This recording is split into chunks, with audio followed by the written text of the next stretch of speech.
Baduzu ideiarik getxo hobetzeko? Ez alferrik galdu. Aurkeztu ezazu aurrekontu parte hartzaileetara. Baina zer dira? Prozesu honen bitartez, herritarrek udal aurrekontuaren zati bat nola gastatzen den erabaki dezakete, egi bihur daitezkeen proposamenak eginez. Eta nola parte hartu dezakezu?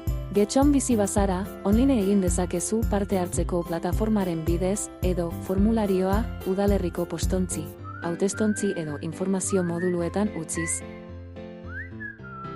Nolakoa izan behar du proposamenak? Alde batetik, udalaren eskumenekoa izan behar du. Ezin da aldundiaren ardurapean egon. Bestetik, guztion ongizaterako izan behar du, eta ez banakako interesak lortzeko. Gainera, urteko aurrekontuaren barruan egon behar du. Halaber, bideragarria eta zehatza izan behar du baliabide teknikoei, ekonomikoei, giza baliabideei eta abarri dagokienez.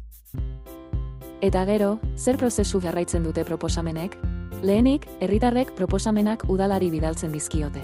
Ondoren, udalak proposamenak jaso, aztertu eta argitaratu egiten ditu.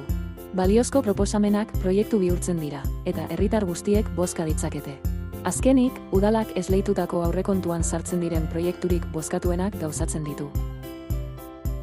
Aurrekontu parte hartzaileekin, lagundu getxo hobetzen.